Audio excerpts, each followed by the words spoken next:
Heaven. Ah, so the concept of afterlife. Quite the opening. Frieren. Whoa, look at that. Face buried in the book. Interesting. Look at those striking eyes though, right?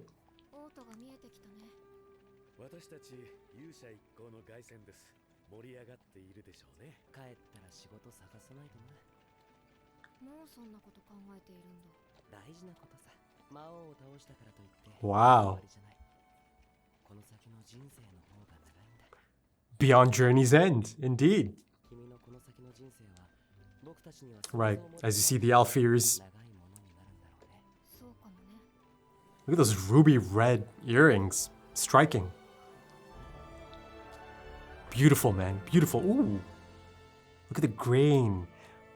Beyond Journey's End. Back from defeating the Demon King. Interesting approach, man. Oh. Yes. Himmel. Eisen. Haita. The mage.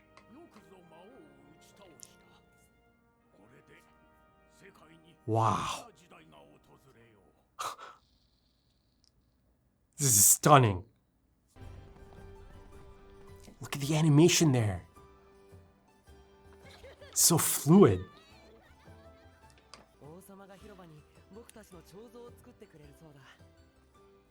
He gets a drink. Of course. Oh.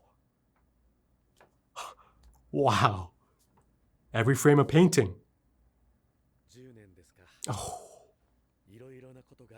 You know, I kind of feel it. But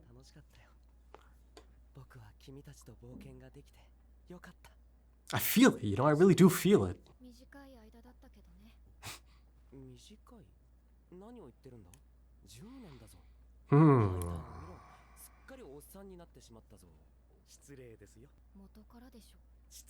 She's quite blunt about everything, right?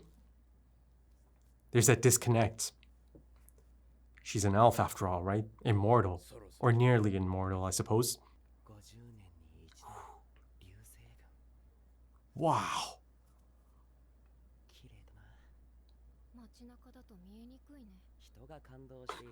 She's quite blunt.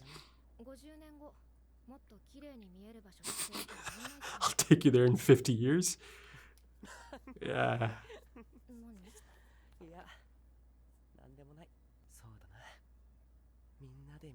Wow. I love how it just lets us sit.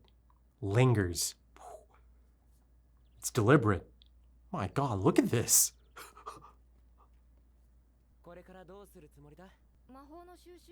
Continue collecting spells, okay? 100 years. Maybe do it sooner rather than later. Yeah, the passage of time is really being reiterated a few times here.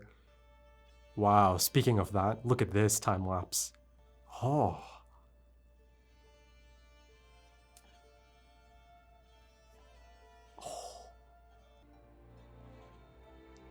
Oh. That's...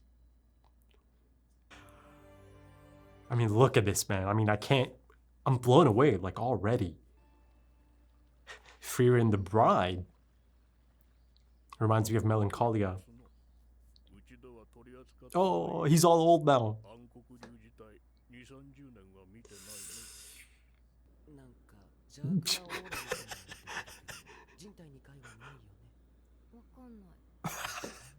The way she said it. So cute. Oh, God. 50 years, man. Please be alive. I think at least one of them's got to be dead, right?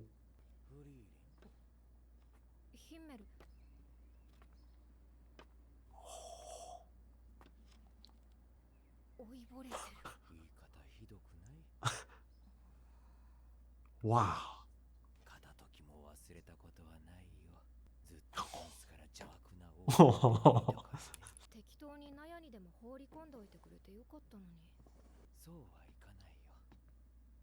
Because she asked.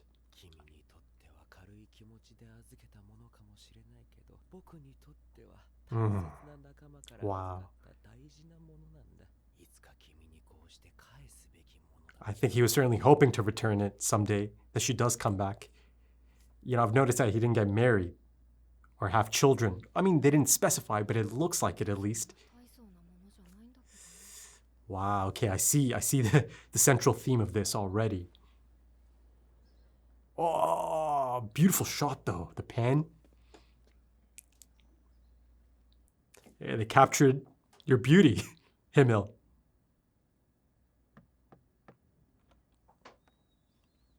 Oh, hey. Haita.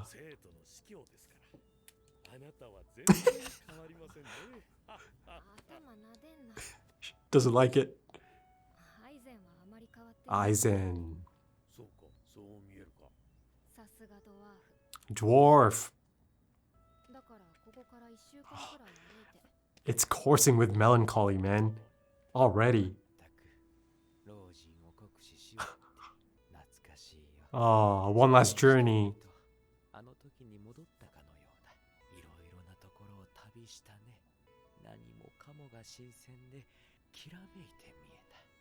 It usually is as a youngster. Oh. I like these characters so much already, man, but it feels like... Oh, the score. Just so fitting.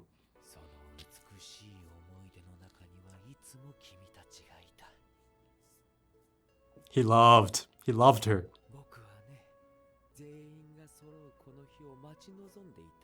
Still does.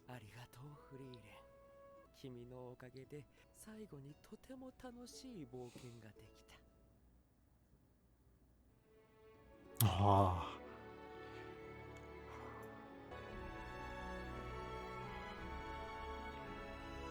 Wow.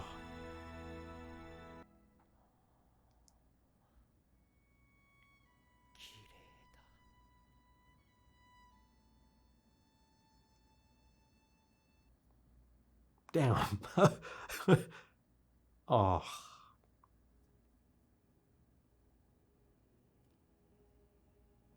Looks peaceful. I mean, he's...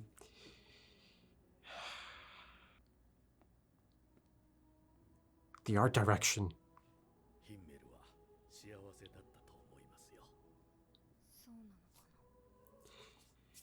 I think getting to see Frieren one last time. He passed on peacefully, I think, because of it.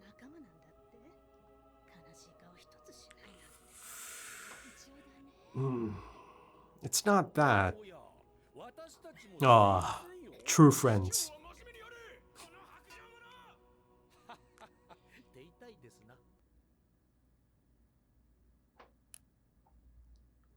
Something happened there for Frieren.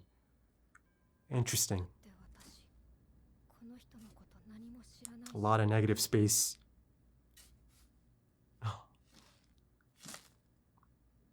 And he's truly gone now. Look at this.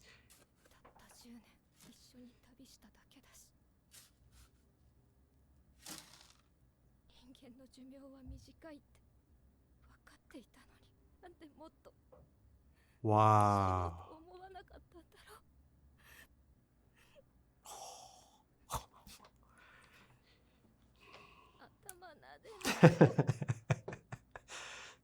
Oh, the turning point. Hey. Whose is that? Himmel?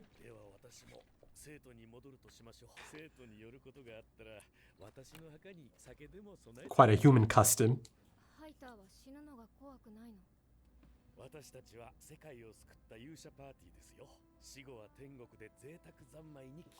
Right, the afterlife once again. She'll have to see him go, she'll have to see Aizen go, but Aizen's a bit different though, right? As a dwarf. There is something interesting at play here. There. Yes. It's such a striking character design. Frieren, just looking at her, it's enchanting just to kind of look at her face. And anytime she smiles, yeah, there's that negative space again, the use of it. My God. Oh, the compositing on the parallax. This is beautiful stuff, man. The Journey's End. I love a good mid-episode title drop. 20 years after the death of Himmel the hero. I didn't catch the rest. Interesting that that's a thing that has to be brought up. Or is brought up. 20 years. Oh my God.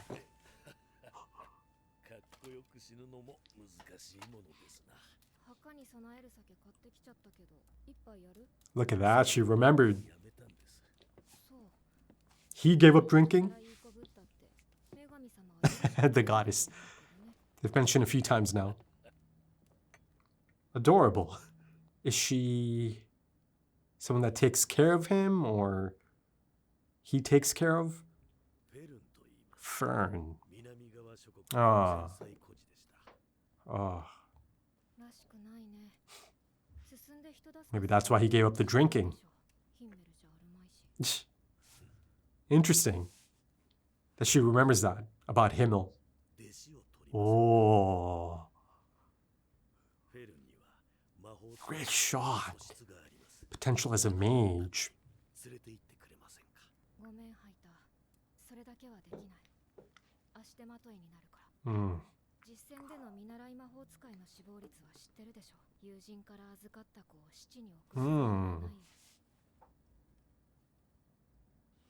Wow.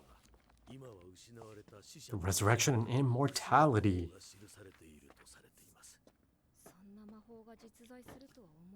Skeptical, understandably so. 5 or 6 years. Oh, nicely done, Haiter. Okay, yeah, I see it.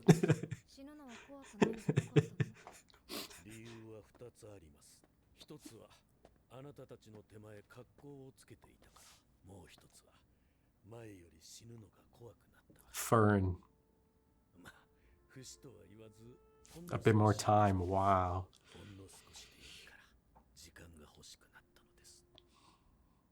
But 5, 6 years, that's a decent amount of time. There.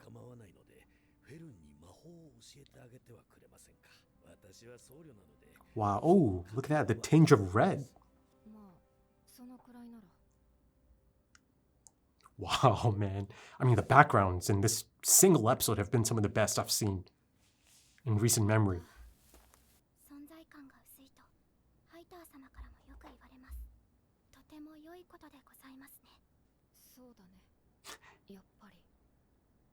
Ooh, okay, here's that potential Haiter spoke of.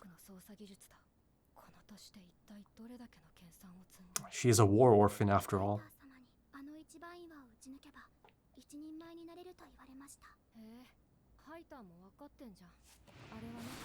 Whoa. Oh, the grain, man. Excellent choices here.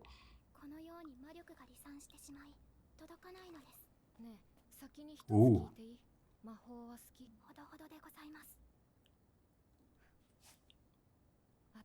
Ah. Here's your chance, Frieren. Oh. You know, pros and cons, of course. You know, the curse of immortality.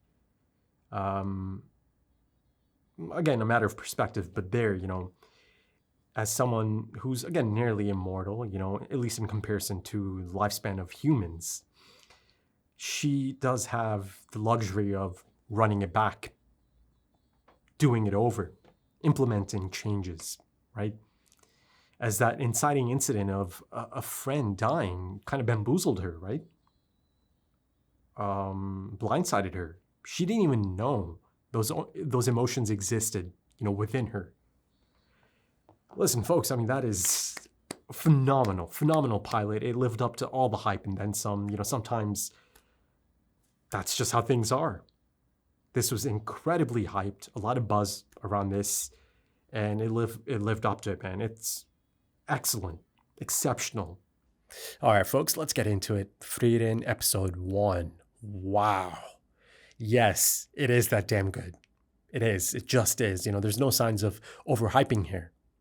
Everything I've heard about this anime was spot on, right? This pilot episode is tremendous. It is exceptional, right? It is just so damn impressive in its execution, right? The central themes of the anime and the thematic core of the story is established so effectively, right? And it doesn't overcomplicate anything.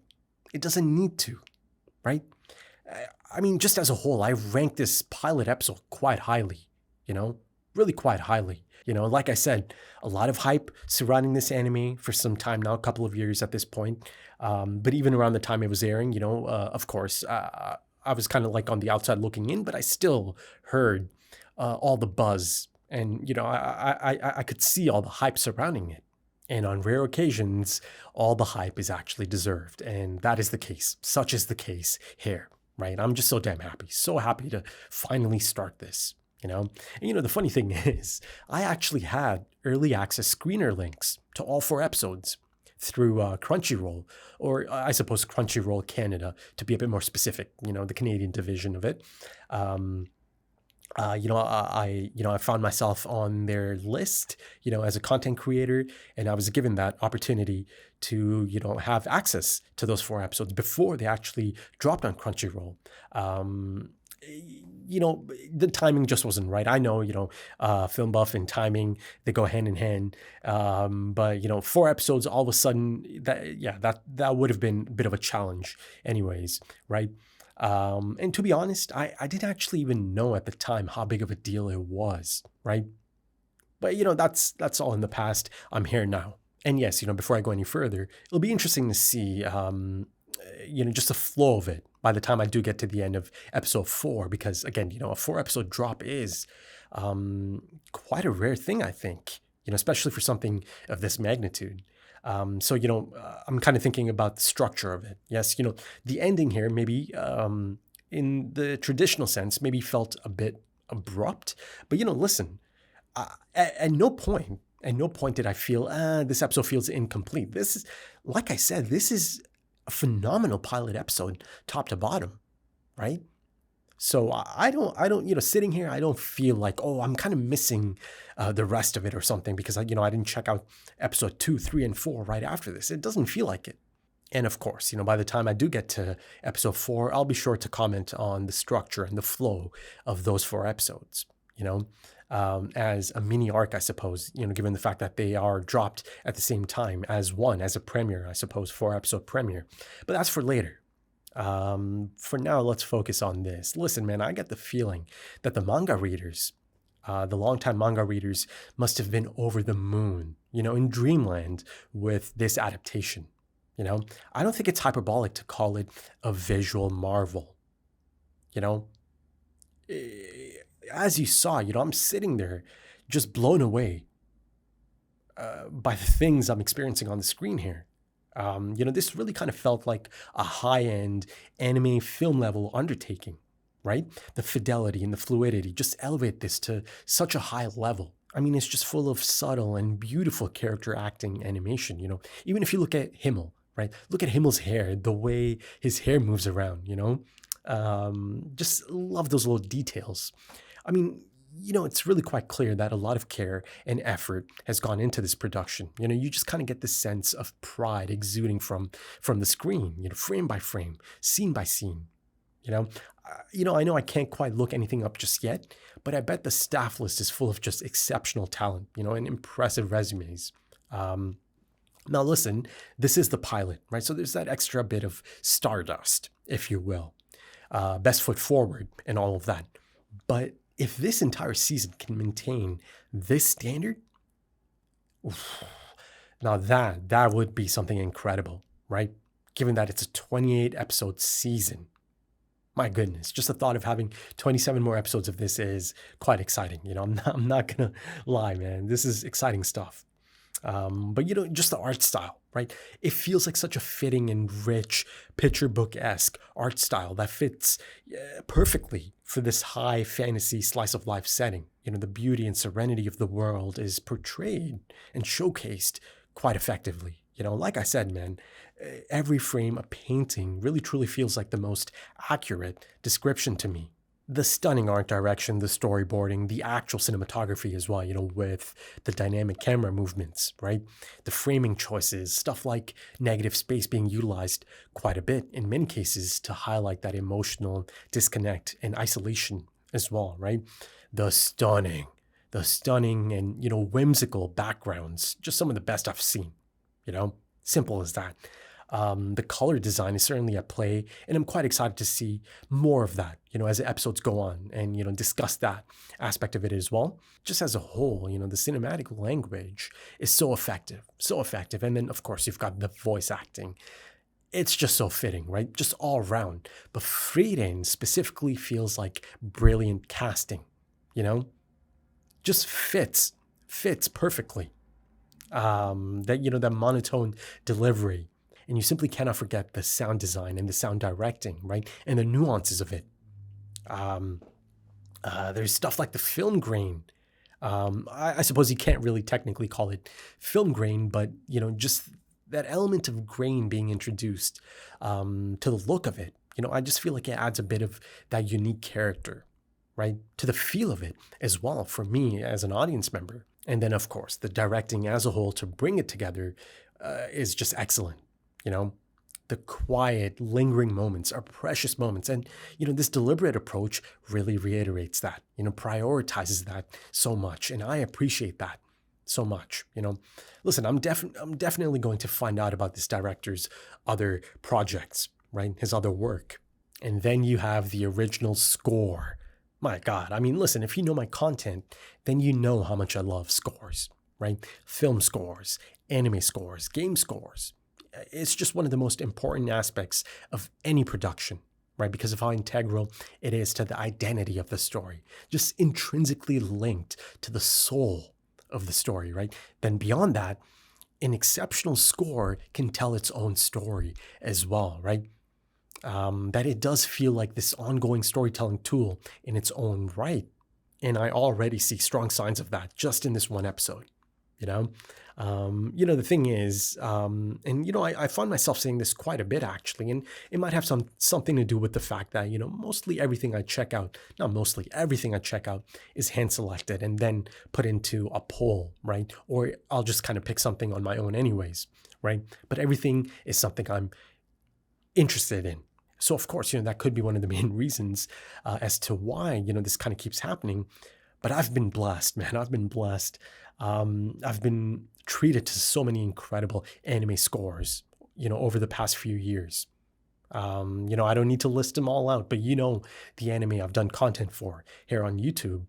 And it's tremendous stuff, man. And right now, it really truly feels like I've got yet another one to add to that long list of tremendous anime scores, right? And that goes right into my next point, because there is just so much heart and soul packed into this episode, right? It does a brilliant job of endearing you to these characters, right? Just over the span of this one episode. Hell, maybe just even over the span of 10 minutes, right? And that aspect is actually quite important to, what this single episode tries to accomplish and does so exceptionally. It just so effectively captured that feeling associated with the end of a journey, right? And having to say goodbye to traveling companions, to friends. It does make you sad to see it come to an end, right? And I just met these characters.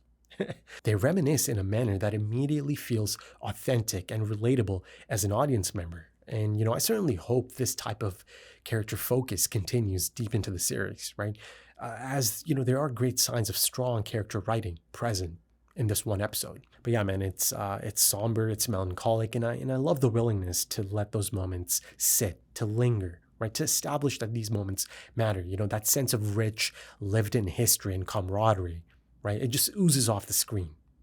And because of that, the aging, the loss, all of that is just so affecting, isn't it?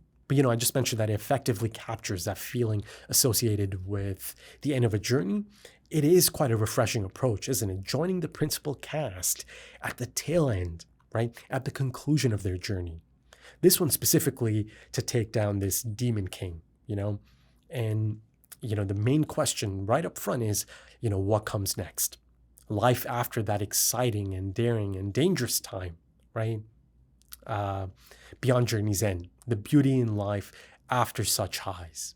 I just felt that the world of this anime feels lived in and realized, right? And that also allows the exposition, the characterization, and the world building itself feel effortless and seamless, right? The charm of the world of this anime is so clear to see here in episode 1. Now let's kind of circle back to the themes of this anime, the central themes of this anime, and perhaps a thematic core of the story, right?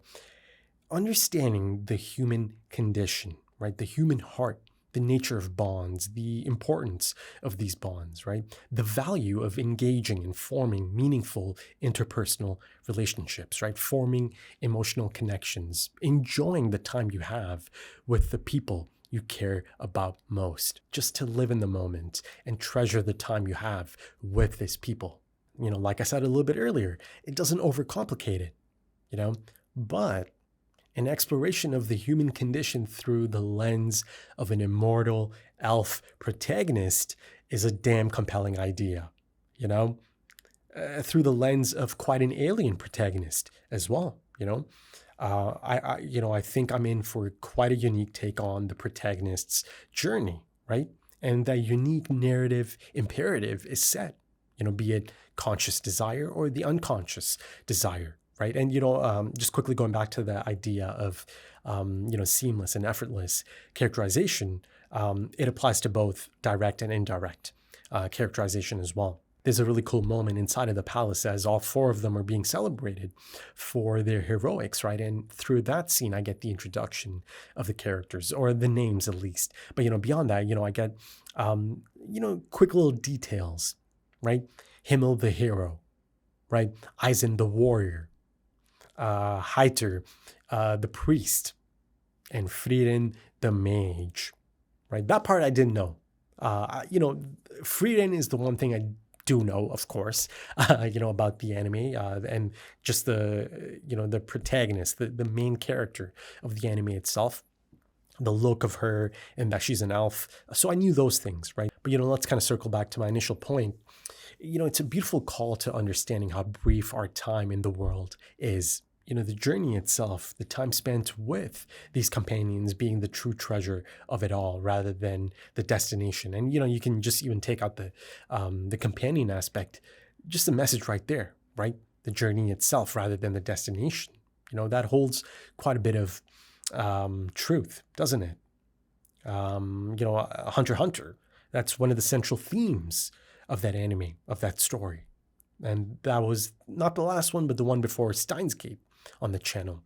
But again, in the context of this story, I thought that aspect is beautifully and so effectively highlighted in the scene of them reminiscing about all the goofy things that happened, right? The challenges, the near-death experiences, a lot of fun moments, right? A lot of fun character moments, terrible memories, according to Himmel, as he smiles, but memories to cherish for a lifetime because they were created with friends. And he most definitely cherished those memories for a lifetime. Old man Himmel, you could just see it. You could just feel it, that he's so fond of the time they spent together, right? Old man Himmel, getting to do it one last time with all of his longtime friends and traveling companions. That right there was one of the most powerful and moving moments of the episode for me. It got me, man. It really got me quite emotional.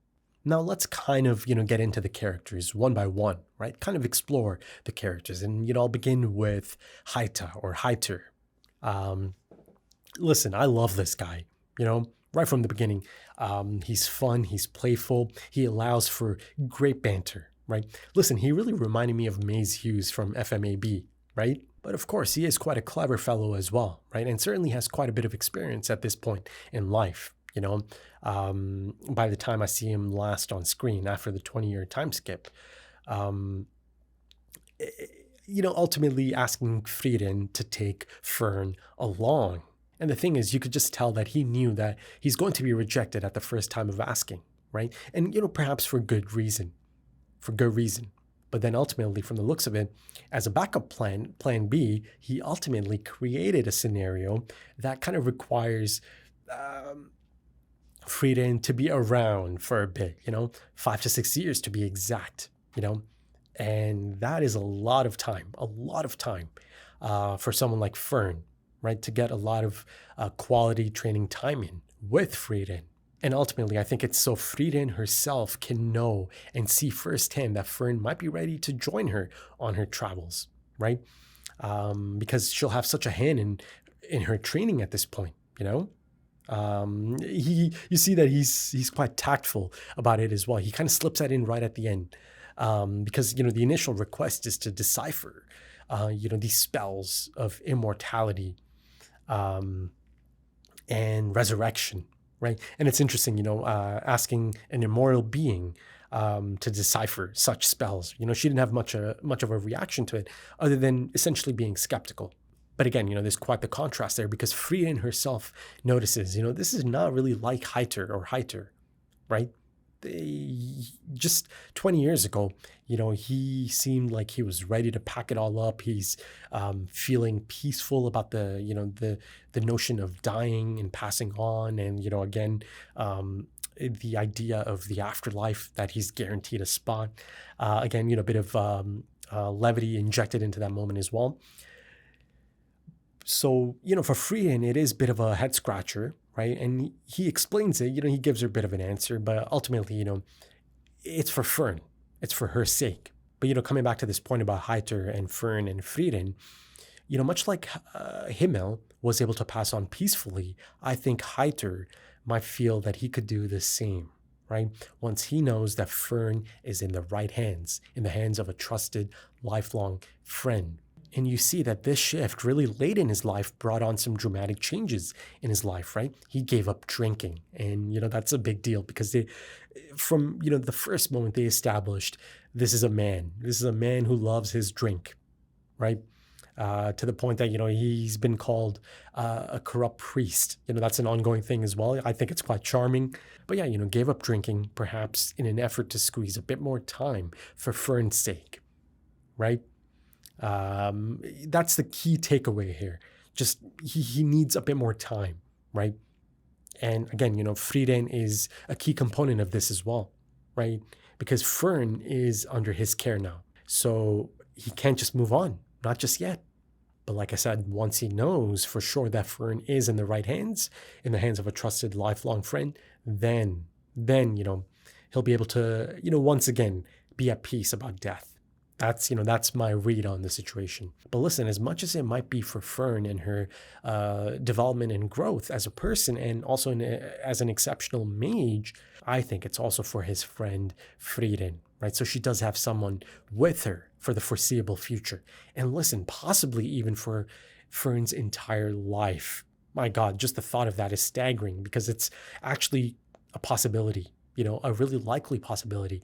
I'm not sure if the manga is an ongoing manga. I think I would have heard by now if, again, an IP of this magnitude ended, because you always hear about, Attack on Titan has ended or Jujutsu Kaisen has ended, and so forth. You get my point. So I'm going to go ahead and assume that it's still an ongoing manga. But yeah, I really do think that Heiter is doing this for Frieren as well, so she isn't traversing through life alone and disconnected from everyone else around her, right? And through Fern, the connection with a past traveling companion can continue as well, right? So, there's a really exciting little bridge present. But let's move on to the next companion, Aizen. Aizen the warrior, the strong silent type, truly a man of few words. But listen, I've got 27 episodes ahead of me, so I'm sure I'll get to learn much more about him through flashbacks and backstory and just more run-ins with Frieren, right? Because he'll be around much longer than Heiter, right? Much long. As again, as a dwarf, he's got a couple hundred years, right? Not as much as Frieren, but, much more, significantly more than the human companions. And that brings us to Himmel the hero, right? Incredibly charming, personable, cheeky, and fun. Clearly the heart of the group, and just the look of him. The character design of Himmel is indicative of that. I mean, I look at Himmel, and something about that design and that look, it just kind of makes you happy to see him on screen. You know, um, and yes, I am specifically speaking of young Himmel, right? Though old man Himmel is dignified in his own right, but yeah, young Himmel has that aura about him, the type of person that just kind of lights up, any group or any crowd that he walks into, right? Any place that he might walk into, the life of the party, I suppose. I'm just so sure that he endeared himself to a lot of people on their mere 10-year adventure, So yeah, this is someone I really want to learn much more about, much like Frieren. But the thing is, through natural conversation, I get to find out that Himmel is always ready to help people, right? So that kind of, yeah, that does kind of sound about right in terms of my read on him as well. Even before kind of getting that, through that conversation between Heiter and Frieren. That Heiter is not really known for that, right? And that's more and more of a Himmel thing. And this is me kind of jumping a bit ahead, I suppose, before I actually have a focus on Frieren as a character. But after that 20-year time skip, both Heiter and I actually saw some subtle changes within Frieren, right? The fact that she does remember that about both Heiter and Himmel, right? Their nature. And this notion of her bringing that drink, to pour one out for the old timer, for an old friend, right? Though he still lives, ends up outliving Himmel even. And at that point, she also specifies that she's been trying to get to know the people that she meets, right, on her travels. So there is, there's changes already at play after that 20-year time skip, the second one, right? And, I'll circle back to this in a bit because, a lot of this is going to be a part of my Frieren focus, right? But going back to Himmel, like I mentioned, it looks like Himmel never got married, never had a family. And I think that was essentially confirmed at his funeral, right? You don't see any family there, immediate family or close family. It's just people that know him, right? As Himmel, the hero, old man Himmel and all of that. And then, of course, his lifelong friends. His traveling companions. But yeah, Himmel held on to that shadow dragon horn, something that most likely is or was cursed as well. They kind of joked about it. But yeah, maybe, that could have played a part in his aging process because, just looking at the thing, just exuding that aura, the dark aura, you've got to think, over the decades, it might have done something to Himmel, right? Might have done a number on him for all I know, right? I mean, listen, it's quite the sight, to see old man Himmel, I mean, you see that Frieren is looking down at him, and I'm speaking physically after the 50-year time skip. It's just such a striking contrast, right, from Himmel, the hero, before the time skip. But yeah, the whole time, that shadow horn stayed inside of his house simply because a friend asked him to hold on to it, right? That was really quite important to him, that he knew that, there's a really good chance that she'll come back for this at some point. It could be decades, but she'll come back for this at some point. And I need to make sure, and I want to make sure that it's safe and ready for her once she does arrive. And listen, like I said, I think it's quite clear that he was hoping that she comes back as well, perhaps a bit earlier than 50 years, but, she came back. She does come back. And yes, perhaps a romance that never quite blossomed, right? Yet he never came across bitter, right? I felt that he had a complete understanding of the nature of this dynamic, that there might never be a chance of reciprocation given Frieren's really unique nature. But yeah, ultimately her reappearance after 50 years and the precious few moments they spent together, traveling again to the beautiful destination. But again, the small journey itself as well allowed him to pass on peacefully. I felt that they made it really quite clear that he was quite ready for that, after that moment. And I believe both Eisen and Heiter felt the same thing about his passing. You know, he said as much, didn't he? I think he was happy. And that brings us to Frieren the Mage. Listen, man, the world is made up of many worlds, and Frieren's world deviates quite a bit. You know, just look at the introduction.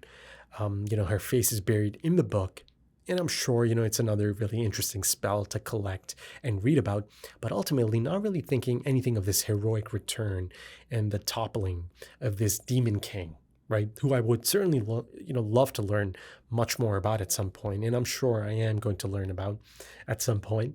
But yeah, her perception of time is so far removed from everyone else's, right? She has quite an aloof disposition, right? Quite apathetic, and again, most likely brought on due to the nature of her immortality, right? She's rather blunt, to the point. Things are almost always stated as a matter of fact, rather than tactfully if needed. I think it's fair to say that there's a distinct lack of urgency in her approach, right? And understandably so, again, given her unique relationship with the concept of time and aging. It just so happens that she's surrounded by and has chosen to be a part of traveling parties and traveling companions who simply do not have that luxury, right? Humans, for the most part, right? And listen, human beings are social animals. Though, of course, there are some unique cases with someone such as Eisen, who actually does have some understanding for Frieren's unique relationship with the concept of time, right? Like I said earlier, Eisen himself as a dwarf has a couple hundred years. But, all of that being said, from the looks of it, she does seem to prefer and thrives in solitude, right? It's clearly something she's become accustomed to, right? And there certainly is something to be said about that as well. There is substance to that. And then, of course, it kind of just naturally brings us to this idea of immortality, right? Perhaps this gift of immortality, but also the curse of immortality, right? That it just must be so easy to detach from things, knowing that you'll outlive anything you're a part of at the moment, right? Or anyone at any given moment. You're just going to outlive all of them. As I'm kind of sitting here, I keep thinking about Doctor Who, right? The Doctor. It's something I've covered on the channel. But there's a lot of striking similarities here. For those who don't know, the Doctor is an immortal time-traveling alien, right? But the thing is, he looks like a human, right? He has two hearts, but he looks like a human. But ultimately, he's technically an alien. And he has an abnormal lifespan, right? Nearly immortal, right? So really quite comparable to Frieren. That show, the writing of that show actually, the character writing of that show actually deals with that aspect quite a bit, right? Because he's essentially known as the last of his kind, right? So his companions are other aliens, and in most cases, or for the most part, humans, his beautifully flawed humans, right? He really takes to humans. That's a bit of an ongoing theme of that story, of that show, of that character. So in Doctor Who, they actually explore both sides of the coin. Him actually detaching from things and people because he knows, what's to come, that he is going to outlive everyone, right? All of these connections that he's making, he's going to lose them at some point, right? To him, it's inevitable. But then there's the flip side as well, right? He does, deep inside, it kills him. It hurts him so much, right? This notion of having to go on, having to keep going on, knowing that you are going to lose someone that you've grown quite attached to. In some cases, someone you've fallen in love with, right?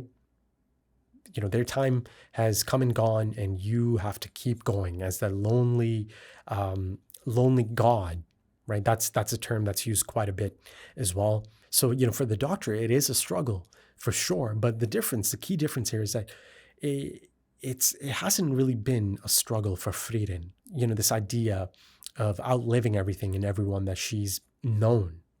But, the flip side could be true as well.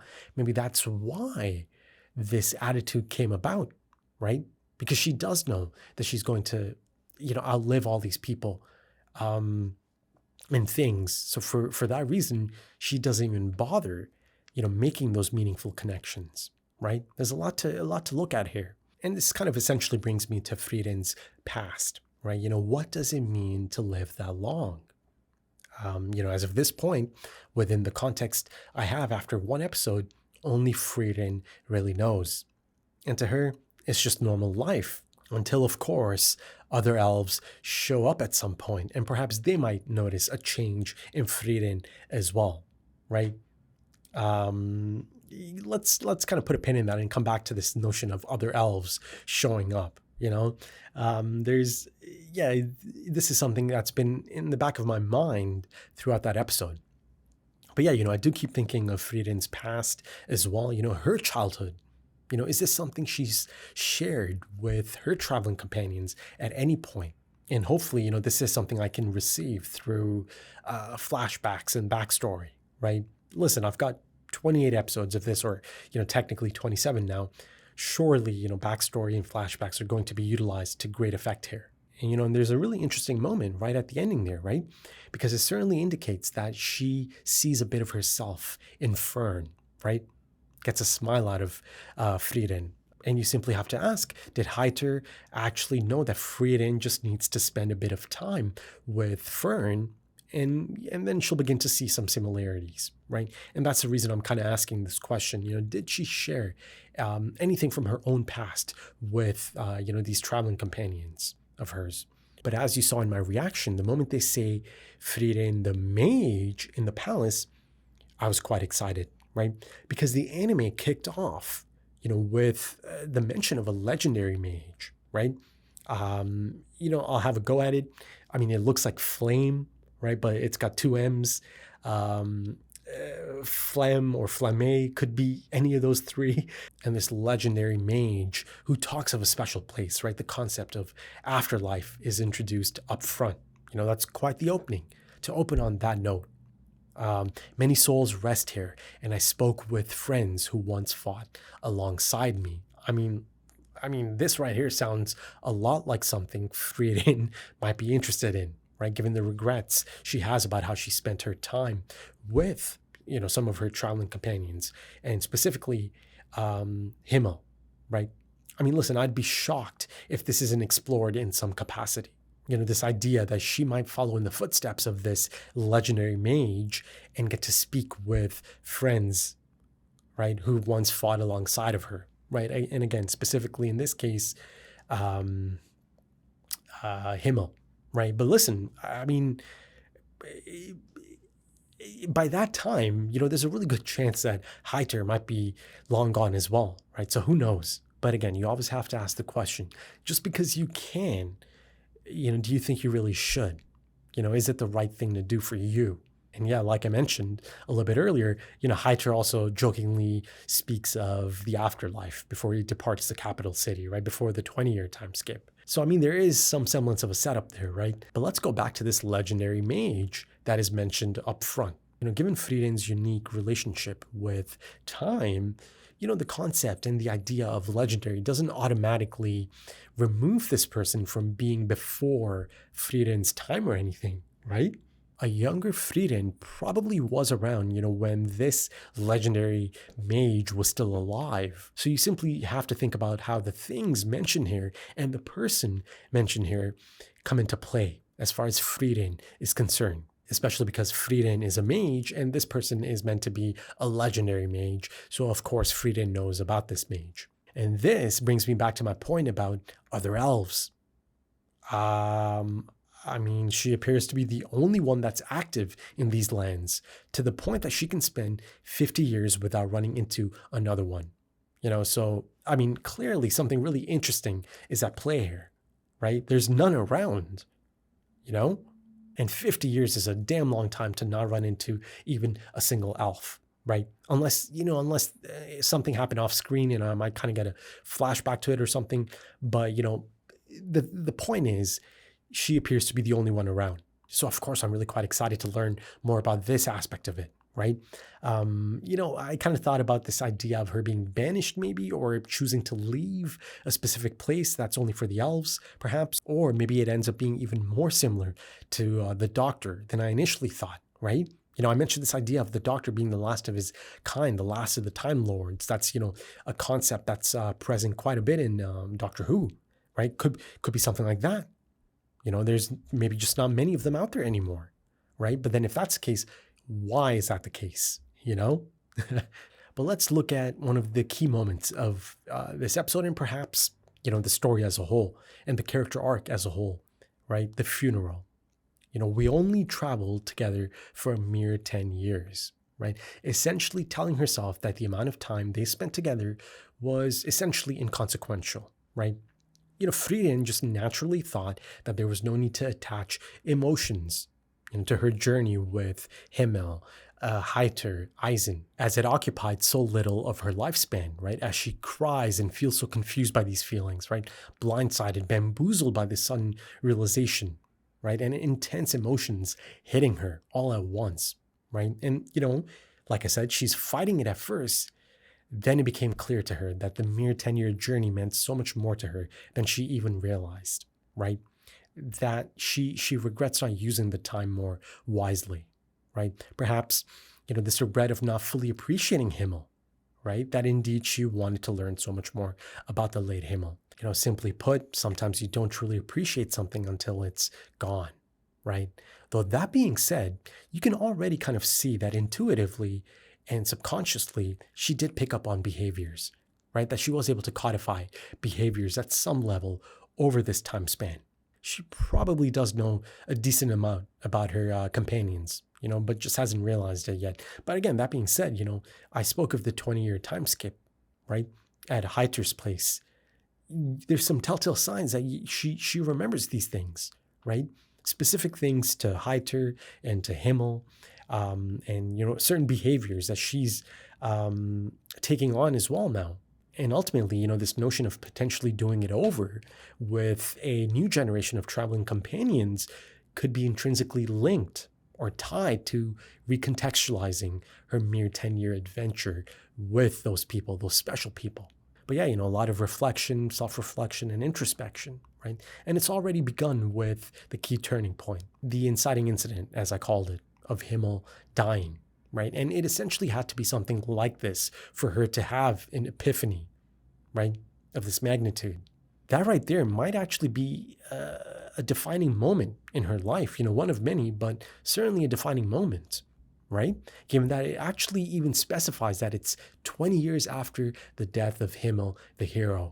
And yes, of course, life does have a natural forward momentum, right? But I'm hoping and expecting to see a blend of looking to the past, since it's such a unique aspect in this case, and given the nature of our protagonist, but then also the present, right? And perhaps to the future as well. But ultimately, there really is no time like the present, the here and now, right?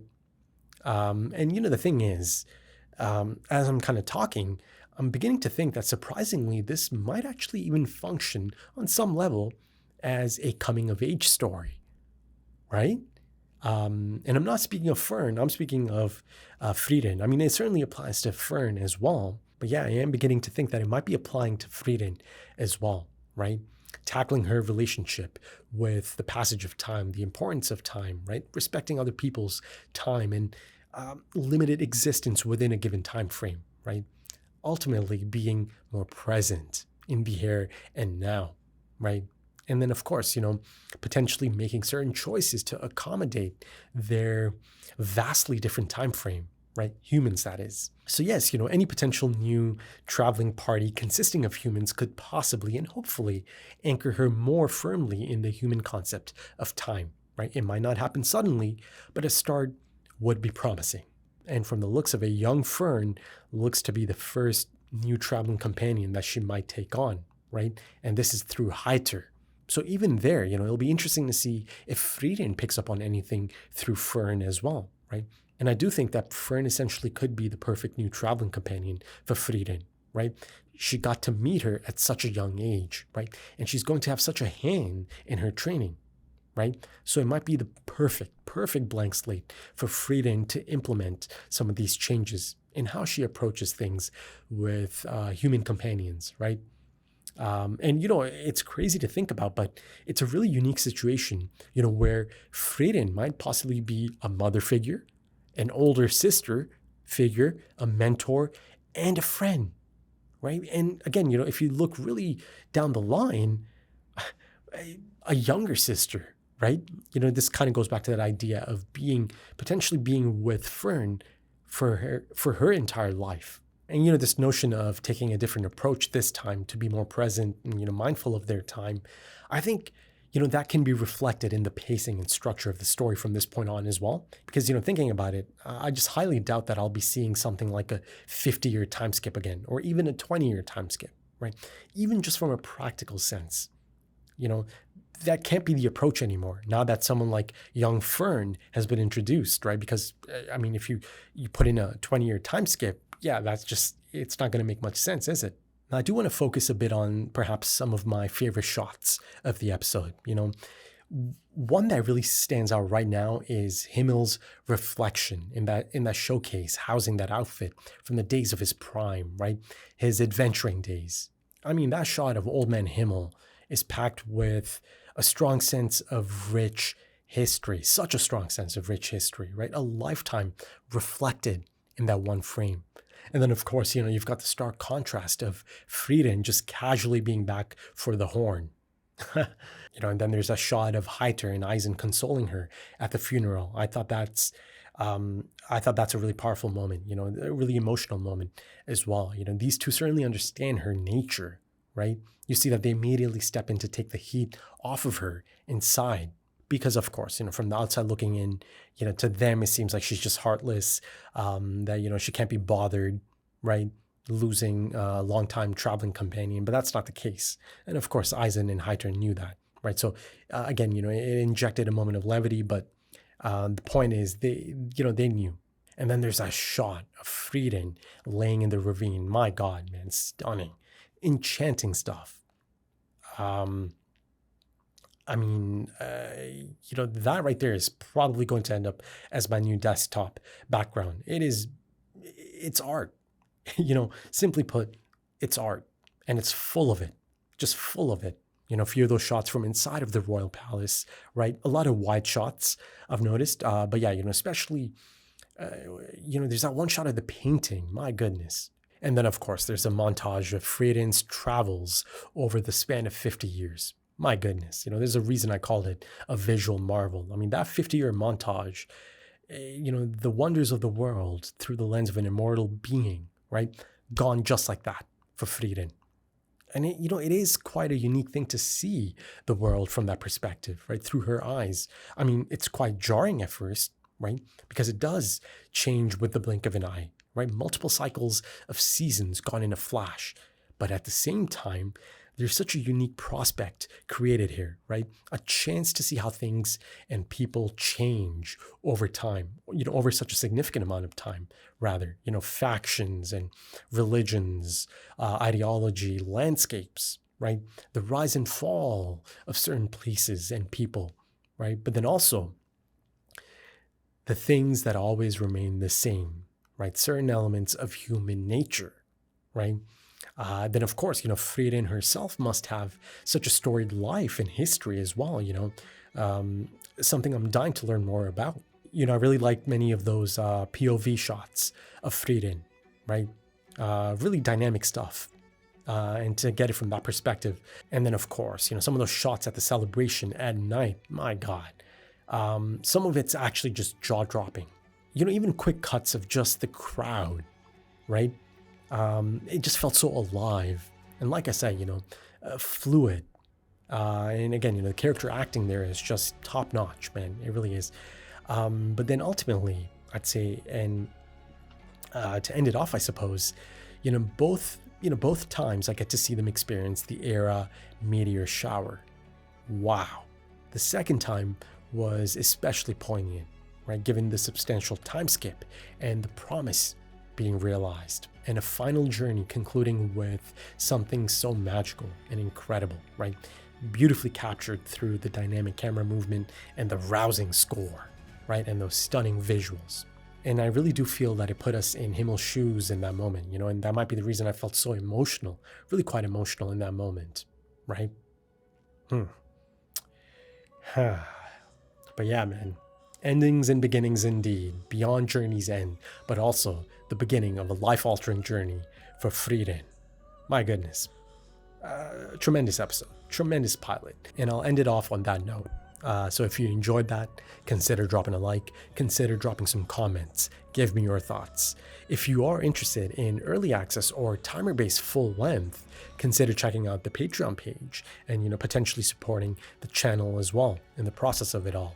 The links are in the description and the pinned comment, also links to social media, if that's your thing. Right then, thank you so much for joining me, folks, and thank you for your time, because time is precious. This is something I say all the time, and it's something I believe in quite a bit. So for me, this episode really resonated on that front as well, and I do hope to see you again soon for episode 2. Until then, take it easy.